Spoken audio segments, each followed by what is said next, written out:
காரைக்குடி அருகே தொடக்க வேளாண் கூட்டுறவு கடன் சங்கத்தில் போலி நகைகளை அடகு வைத்ததால் மோசடி நடைபெற்றதாக செயல் அலுவலர் மீது குற்றச்சாட்டு எழுந்திருக்கிறது. இதுகுறித்த செய்தி தொகுப்பை தற்போது பார்க்கலாம். சிவகங்கை மாவட்டம் காரைக்குடி அருகே உள்ள சித்திவயல் கிராமத்தில் தொடக்க வேளாண் கூட்டுறவு கடன் சங்கம் உள்ளது. இச்சங்கத்தில் பூங்கோதை என்பவர் செயல் அலுவலராக பணிபுரிந்த போது சிற்று எழுத்தர் மற்றும் செயலர் பொறுப்பு வகித்த சுப்பிரமணி என்பவர் மணிமேகலை என்ற பெயரில் 2023ஆம் ஆண்டு ஏப்ரல் 28ஆம் 37 கிராம் 200 மில்லி கொண்ட 2 போலி நகைகளை வைத்து 1,28,000 ரூபாய் பெற்றுள்ளார். அவருக்கு உடந்தையாக நகை மதிப்பீட்டாளர் ராமபிரபு என்பவரும் கணினியில் பதிவேற்றம் செய்துள்ளார். பதிவேட்டில் ஆவணங்களில் அப்போதைய சிற்றெழுத்தர் மற்றும் செயலர் பொறுப்பிலிருந்த சுப்பிரமணி கையெழுத்திட்டுள்ளார். இவை அனைத்தும் சங்கத்தின் செயலாளராக பணிபுரிந்த பூங்கோதை என்பவருக்கும் தெரிந்தே நடந்ததாக கூறப்படுகிறது. அதனைத் தொடர்ந்து செயல் அலுவலர் பூங்கோதை சுப்பிரமணியனிடம் போலி நகைக்கான பணத்தை கட்ட கூறியுள்ளார். இதனையடுத்து பணம் கட்டாமல் சுப்பிரமணியன் தலைமறைவானதாக கூறப்படுகிறது. அதன் பின்னர் செயல் அலுவலர் பூங்கோதை கூட்டுறவு வங்கியில் பணிபுரியும் செயலாளர் ஜோதி என்பவரிடம், நீங்கள் இங்கு பணிபுரிய வேண்டுமென்றால் இந்த நகைக்கான பணத்தை நீங்கள்தான் கட்ட வேண்டும் என்று தடாலடியாக கூறியுள்ளார். இதனால் அதிர்ச்சியடைந்த ஜோதி தன்னிடம் பணமில்லை என்று கூறிய நிலையில் 1,00,000 ரூபாயை வெளியிலிருந்து தாம் பெற்றுத் தருவதாகவும் அதற்கு மாதம் 4,000 ரூபாய் வட்டி பணம் கட்டுங்கள் என கூறி பணத்தை பெற்று போலி நகைக்கான பணத்தை கட்டியுள்ளார்.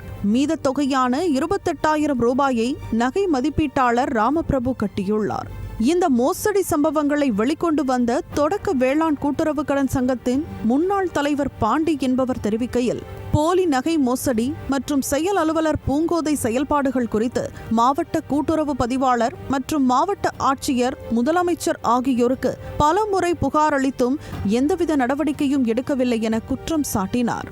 பூங்கோதை அவர்கள் பல போலி நகைகளை அடமான வைத்து அதை கண்டுபிடித்து கொடுத்தும் நடவடிக்கை எடுக்காத இவர் மீதும் பல லஞ்ச புகார்களை கொடுத்தும் இவர் லஞ்சம் வாங்கியதுக்குள்ள ஆதாரத்தை கொடுத்தும் எந்த நடவடிக்கையும் எடுக்காத இவர் மீது நடவடிக்கை எடுக்கச் சொல்லி RCS மற்றும் மாவட்ட ஆட்சித்தலைவர், முதலமைச்சர் தனிப்பிரிவு அனைத்து இடத்திற்கும் புகார்கள் கொடுத்தும் எந்த நடவடிக்கையும் எடுக்கவில்லை. இது மட்டுமின்றி ஒவ்வொரு கடனுக்கான கோப்புகளுக்கு 100 ரூபாய் லஞ்சம் கேட்பதாகவும் பதவி உயர்வு அளிக்க லஞ்சம் கேட்பதாகவும் அப்பகுதி மக்கள் அடுக்கடுக்கான குற்றச்சாட்டுகளை முன்வைத்தனர். KCC லோன் ஃபைல் தயார் பண்ணல, ஆமாம் 200 ரூபா கேட்டாங்க. அம்மா இங்கே அதிகமாக வாங்குறதில்ல, எனக்கு 1 பைசா கூட யாரும் கொடுக்குறதில்ல, வேணா 100 ரூபா மேனி தரோம்னா ஒரு 200 ஃபைலுக்கு அது 20,000 கொடுத்துட்டு சாங்ஷன் பண்ணுறது. அது அப்புறம் 200 ரூபா ஒரு ஃபைலுக்கு 200 ரூபா கேட்டால் அப்புறம் 100 ரூபா மேனி கொடுத்து எத்தனை ஃபைல் கொடுத்துருக்கீங்க? நான் 200 ஃபைல் கொடுத்துருக்கேன், 20,000.